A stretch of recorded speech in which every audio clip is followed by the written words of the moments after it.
ขอ10อันดับประเทศที่การศึกษาดีที่สุดในอาเซียนครับได้เลยครับเริ่มต้นที่อันดับ10นะครับนั่นคือประเทศกัมพูชาครับและอันดับ9ครับนั่นคือประเทศพม่าครับอันดับ8ครับนั่นคือประเทศไทยของเรานั่นเองนะครับอันดับ7นะครับนั่นคือประเทศลาวครับไม่น่าเชื่อนะครับประเทศลาวชนะไทยนะครับอันดับ6ครับประเทศมาเลเซียครับและก้าวเข้าสู่ท็อป5นะครับเริ่มต้นที่อันดับ5ครับนั่นคือประเทศฟิลิปปินส์ครับอันดับ4นะครับนั่นคือประเทศอินโดนีเซียครับและอันดับ3ครับนั่นคือประเทศเวียดนามครับอันดับ2ครับนั่นคือประเทศบรูไนครับและอันดับ1นะครับประเทศที่การศึกษาดีที่สุดในอาเซียนนะครับนั่นคือประเทศสิงคโปร์ครับและสิงคโปร์นะครับยังเป็นประเทศที่การศึกษาดีที่สุดโลกด้วยนะครับอยู่ที่อันดับที่11เลยครับการจัดอันดับในครั้งนี้นะครับก็คือจัดโดย Educational Ranking by Country ในปี 2000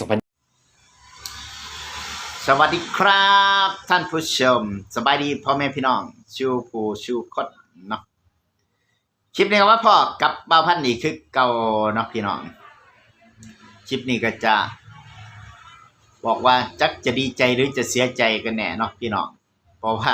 การจัดอันดับการศึกษาคือบ่าวพันธุ์เปิดเบิ่งให้เบิ่งกันแหละพี่น้องคลิป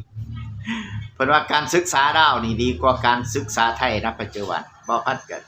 จักสิดีใจหรือเสียใจดีกับการจัดอันดับครั้งนี้เนาะพี่น้องก็คือเดี๋ยวบ่าวพันธุ์จะเว้าให้เบิ่งคร่าวๆเนาะเท่าที่บ่าวพันธุ์สังเกตเห็นเนาะนิสัยการที่ผู้ปกครองอยู่ในประเทศไทยกับในประเทศลาวผู้ปกครองพ่อแม่ผู้ปกครองในประเทศไทยนี่ก็คันลูกเต้าเขาเจ้าเรียนบ่จบระดับมหาลัยหรือว่าปวสปวสเฮาก็จะบ่ค่อยเห็นเขาเจ้าออกไปหางานการเฮ็ดอิหยังประมาณนี้ก็จะเป็นผู้ปกครองเขาเจ้าเป็นคนทำงานหาเงินหาทองเพื่อส่งเสียลูกหลานเขาเจ้าให้เรียนให้มันจบให้ได้เพื่อจะไปหางานหาการดีๆเฮ็ดอิหยังประมาณนี้บัดนี้เฮามาเบิ่งในประเทศลาวเฮาเนาะพี่น้องเกี่ยวกับผู้ปกครองที่จะส่งเสียลูกหลานให้เรียนจบระดับมหาลัยหรือว่าวิชาชีพอิหยังต่างๆณปัจจุบันนี่คือมันน้อยลงเนาะพี่น้องแม่นอยู่สมัยก่อนน่ะมันมีแต่ว่าถามว่ายังมีบ่ก็ยังมีอยู่ผู้ที่เขาเจ้าก็ยังส่งเสริมลูกหลานเขาเจ้าเรียนผู้ที่เขาเจ้าคิดไปถึงอนาคตข้างหน้าว่าการศึกษามันสำคัญมันก็ยังมีอยู่แต่ว่าบ่พันว่ามันน้อยเด้ณปัจจุบันนี่มันน้อยคือคนผู้ปกครองส่วนหลายก็จะมุ่งเน้นไปที่โตเงินสำคัญกว่าการศึกษาของลูกของหลานเป็นหยังว่าพันคือว่ามุ่งเน้นไปที่โตเงินสำคัญกว่าการศึกษาของลูกของหลานเพราะว่าหลายคนผู้ปกครองหลายคนก็จะไปกรอกข้อมูลแบบนี้ใส่หัวสมองลูกหลานแหมเรียนไปณปัจจุบันนี่มันบ่ได้เป็นหยังแล้วเพิ่นพัดว่าเรียนไปเสียเวลาซื่อๆจบมาก็บ่ได้ทำงานทำการไปทำงานทำการเงินเดือนล้าน2ล้านก็บ่พอกินเขาเจ้าเรียนจบป .4 ป .5 ไปเฮ็ดงานอยู่ในประเทศไทยอยู่อีหยังประเทศเพื่อนบ้านมีเงินเดือนหมื่นกว่าบาทปัดว่าไปจังซั่นถามว่ามันดีบ่การที่เฮามาเฮ็ดงานเฮ็ดการได้เงินได้ทองมันก็ดีเนาะพี่น้องมันก็ดีถ้าเกิดสมมุติว่าเฮามาเฮ็ดงานเฮ็ดการเฮาฟุกมาจักมื้อถูกหวยหรือว่าอิหยังจักอย่างเฮามีเงินจักก้อนอยากกลับไปทำธุรกิจผัดว่าบ่มีความรู้สิเฮ็ดจังได๋ล่ะบัดนี้พี่น้อง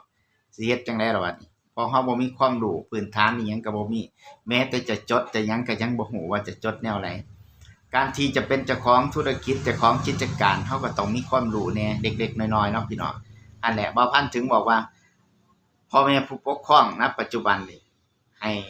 เงินสำคัญกว่าการศึกษาของลูกหลานมีแต่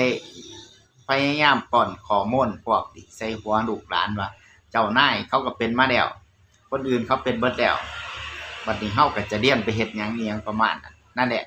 มันก็เลยบ่าวพันธุ์ก็ได้มองว่ามันจะดีกว่าเขาเจ้าเลยแนวไหนบัดนี้การศึกษาในประเทศลาวนี่ก็เป็นปัญหาระดับชาติอยู่กองประชุมสภาแต่ละเทื่อเขาเจ้าก็หยิบยื่นเกี่ยวกับการศึกษาลาวเฮานี่ขึ้นมาเว้าอยู่ทุกกองประชุมเป็นวาระแห่งชาติให้เขาเจ้าให้ความสำคัญนั่นแหละพี่น้องก็ยังให้ความสำคัญกับการศึกษาอยู่แต่ว่าการศึกษาลาวเฮานี่มันจะดีกว่าไทยจะชนะประเทศไทยเด็กน้อยนักเรียนในลาวนี่ว่าพันว่าก็ยังบ่ทันอยากให้เชื่อเนาะก็บ่ทันอยากให้คนลาวเฮานี่เชื่อในการจัดอันดับแล้วก็อย่าฟ้าวไปหลงกับการจัดอันดับของเขาเจ้าบางคนนี่โอ้ยหลงดีใจว่าเจ้าของดีกว่าคนอื่นเขาการศึกษาตัวเองดีกว่าคนอื่นเขา เฮาเบิ่งดีๆเบิ่งภาพรวมทั้งประเทศเฮาก่อนว่าเฮาดีกว่าเพิ่นแท้บ่อีหยังประมาณนี้ว่าเพิ่นอยากให้มองตัวนั้นมองภาพรวมโดยรวมๆแล้วมันเป็นไปบ่ได้เนาะพี่น้องว่าการศึกษาลาวเฮานี่จะดีกว่าการศึกษาไทยเพราะว่าหยังณปัจจุบันเศรษฐกิจบ้านเมืองเฮาบ่ดีบัดนี้ผู้ปกครองผู้เป็นผู้ปกครองของเด็กน้อยนักเรียนนี่ก็มีแนวคิดที่มันเปลี่ยนไปคือกันเพราะใช้คำว่าเงินสำคัญกว่าการศึกษาของลูกของหลานนั่นเองก็เลยบ่อยากส่งเสียลูกหลานไปเรียนหนังสือเพราะว่าคิดว่ามันเสียเงินเสียทองแล้วก็เสียเวลาอิหยังประมาณนี้ก็เลยเรียนจบแค่ไหนก็เอาแค่นั้นมีแต่ส่งเสริมให้ลูกออกมาซอยทำมาหากินซอยหาเงินหาทองเลี้ยงดูครอบครัวเลี้ยงดูตัวเองอิหยังประมาณนั้นนั่นแหละมันก็เลยว่าพันก็เลยบ่เชื่อเนาะว่าการศึกษาลาวนี่มันจะดีกว่าการศึกษาไทยก็เบิ่งคลิปกันไปยาวๆเนาะพี่น้องก็ต่อด้วยอีกคลิปหนึงเป็นคนลาวเฮานี่แหละเขาเจ้าออกมาจมเรื่องการศึกษาคือกันเดี๋ยวนี้นี่พวกแก้วสังเกตว่าบ้านเมืองเฮาเดี๋ยวนี้นะใส่ใจเรื่องระบบการศึกษาของลูกเต้านี่นะแบบน้อยลงเนาะอันบ่เว้าซะอันเว้าเรื่องหลายขึ้นเพราะสังเกตจากอย่างสังเกตจากโรงเรียนเนาะวิทยาลัยเดี๋ยวนี้นักศึกษาน้อยอันนี้นะเป็นปัญหาสำคัญระดับชาติเด้เป็นปัญหาสำคัญบ่นใดเอาอยู่ต่างประเทศกับเจ้าอันประเทศที่เขาจะพัฒนาเขาเจ้าใส่ใจเรื่องนี้ได้เพราะว่าการเรียนการหยังของลูกเต้าเนี่ยมันสำคัญได้พวกเจ้าเดี๋ยวนี้เนาะคือว่าสร้างครอบสร้างครูวันเกิดสินะนักเรียนครูอาจารย์ก็บ่มีตะกี้นะคนเรียนเต็มหมดเลยบ่ได้เข้ามศเขาก็ไปเข้าอยู่อันสร้างครอบสร้างครูวันเกิดสินะเดี๋ยวนี้เราบ่มีถือว่าเฮานี่แบบคิดว่าบ่ต้องเรียนดอกอันเจ้านายเขาก็เป็นมื้อละที่จริงคิดผิดได้เจ้านายเพิ่นเป็นมันก็เปลี่ยนยุคเป็นสมัยเฮาต้องเรียนถึงบ่ได้เป็นเจ้าเป็นนายก็เรียนเพื่อความฉลาดของตัวเองการเรียนนี่นะฝึกฝนให้เฮาเก่งให้เฮามีความรู้มีความสามารถเนาะทุกหลายด้านได้เพราะว่าการเรียนก็มีกิจกรรมมีสังคมเนาะที่เฮาต้องได้พบปะได้หยังนั่นน่ะค่อยรู้สึกว่าหลายครอบครัว80% เดี๋ยวนี้ถือเบาเรื่องการศึกษาของลูกหลายจนว่าอยู่มศนี่เริ่มบ่มีนักเรียนแล้วอยู่สร้างของสร้างครูก็เริ่มบ่มีนักเรียนแล้วค่อยผู้ใดเห็นคลิปนี้นะค่อยอยากให้มีลูกมีหลานมีหยังนั่นน่ะก็ส่งเสริมให้เขาเรียนเนาะต่างประเทศนะเขาเจริญยงหยังเขาเรียนแล้วเรียนอีกเรียนเรื่อยๆไปเท่าที่ตายแล้วเขายังเรียนเพื่อเป็นการพัฒนาตัวเองฝึกฝนตัวเองเนาะแม่นอยู่เฮาว่าเรียนก็ได้เงินเดือนแต่ซ้ำนี่แต่การที่เรียนนะบ่ได้หมายความว่าเฮาสิไปเอาแต่เงินเดือนซ้ำนั่นคือการฝึกฝนสมองเฮาเองเนาะสังคมเนาะโลกโซเชียลอีหยังนะการที่เฮาไปเรียนเฮาได้รู้หลายๆอย่างเฮาออกจากพ่อแม่มาเรียนเฮาได้มีหมู่มีครูมีหมู่ผู้นี้เป็นแนวนั้นหมู่ผู้นั้นเป็นแนวนี้ให้มันก้าวมันไก่ระบบพัฒนาตัวเองให้มันสูงขึ้นบ่ได้หมายความว่าให้มันเฮียนให้เอาเงินเดือนว่า3 ล้าน4 ล้านนึงไปเฮ็ดเวียกอยู่ต่างประเทศไปเฮ็ดเวียกอยู่ไทยยังได้เงินเดือนเป็น 10,000 20,000คันขึ้นนะแม่นแท้เนาะแต่ว่าลองคิดกว้างๆเบิ่งแม่เฮาสิมาเป็นแต่ลูกน้องกับเจ้าอยู่นี่หว่าถ้าเฮาบ่ได้เฮียนบ่ได้หยังนะเฮาไปเฮ็ดเวียกแม่นอยู่ในเดือนมื้อนึงแต่มันก็เป็นลูกน้องเขาอยู่นั้นได้แล้วในหัวคิดเฮาก็คิดแต่ว่าเฮาเฮ็ดได้แต่ซ้ำนั้นเวียกเฮาบ่ได้เฮาเฮ็ดอย่างอื่นบ่ได้ดอกแต่คันเฮาได้ไปเรียนแม่เฮาเฮาค่อยได้เรียนจบเนาะแล้วนี่แนวคิดมันกว้างไกลขึ้นได้ค่อยตะกี้ก็เป็นคนบ้านนอกเนาะบ้านนอกมาแล้วก็จริงมาบืนตัวเองมาเรียนจบปริญญาจริงเฮาได้เห็นหลายอย่างเฮาจึงว่าผันเปลี่ยนผันแปลงตัวเองเข้ามาเทื่อละเล็กเทื่อละน้อยเพราะฉะนั้นเนาะข้อยอยากให้ประชาชนเฮาลาวเฮาทุกมื้อนี้นะที่คิดว่ามันบ่สำคัญเนาะเรื่องเรียนบ่สำคัญเนี่ยคิดผิดให้คิดใหม่บ่ต้องเรียนระหว่างเอาเงินเดือนเนาะให้คิดว่าเรียนเพื่อฝึกฝนตัวเองให้ได้เป็นเจ้าของกิจการให้ได้เป็นเจ้าของบริษัทให้ได้เป็นเจ้าของโรงงานในอนาคตเพื่อไม่ได้มาพัฒนาประเทศชาติพี่น้องผู้ใดมีลูกมีหลานที่เขาบ่เรียนนี่หยังนะซัพพอร์ตเขา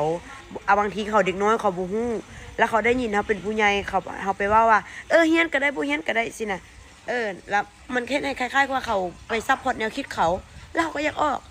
แล้วก็ไปเฮ็ดเวียกไปเป็นลูกน้องก็ได้เป็นลูกน้องตลอดแล้วประเทศเฮามันจะได้เป็นลูกน้องตลอดได้ เพราะว่าคนมาพัฒนาประเทศบ่มีเด้ต่อไปเนาะเขาจะเอิ้นหยังก็เยาวชนคืออันหยังก็เสาหลักของชาติสินะคันเฮายังมีแนวคิดแนวนี้นี่บ่ได้ เพราะว่าถึงคนเฮาบางคนมันจะอยู่บ้านนอกอยู่บ้านนาอยู่หยังก็ยากสมองกับเจ้านะเก่ง IQ สูงเนาะเห็นบ่เรียนได้เป็นเสียงนักเรียนเก่งฮอดระดับประเทศก็มีแต่พวกอยู่บ้านนอกบ้านนาเพราะฉะนั้นเฮาเป็นพ่อเป็นแม่เป็นพี่น้องอะนะซัพพอร์ตเขาเนาะเรียนก่อนให้เขาเรียนก่อนอันไหนก็อย่าเรียนจบอันวิทยาลัยก่อนจึงตัดสินใจเฮาเป็นพ่อเป็นแม่แล้วเฮาส่งเสริมตัวนี้เป็นอ้ายเป็นน้องเราพากันส่งเสริมตัวนี้ เรื่องการศึกษานี่สำคัญให้เขาเรียนโลดเรียนเพื่อเขาเองเว้าให้เขาเข้าใจคือตะกี้พ่อแม่เฮาเนาะเฮาเวียกเรียนเนาะเพิ่นยังว่ามึงจะเป็นดำนามึงจะไปตากแดดไว้ยังไล่เฮาไปดำนาไล่เฮาไปตากแดดบัดพ่อแม่เดี๋ยวนี้เฮ้ยบ่ต้องเรียนดอกเรียนก็ได้เงินเดือน 2-3 ล้านนึงบ่กุ้มกินดอกสินะเดือนฝากไปผู้ใดได้ฟังคลิปนี้ผู้ใดพ่อแม่ผู้ใดที่ยังคิดแนวนี้ส่งโต้ไปให้เขาแล้วเด็กหมู่คู่ผู้ใดที่ยังคิดแนวนี้บ่อยากเรียนอยู่หั่นน่ะส่งคลิปนี้ไปให้เขาเรียนเพื่อตัวเองนั่นแหละบ่ได้เรียนเพื่อคนอื่นเนาะฝากให้คิดเด้อคนเฮามันสิพัฒนาก้าวไกลมันต้องได้การห้ามการเรียนบ่แม่นอยู่ดีกระโดดมาละมาเป็นเจ้าของกิจการเลยเป็นไปบ่ได้มันก็ได้เรียนต้องได้ศึกษามันต้องได้มีโซเชียลเนาะ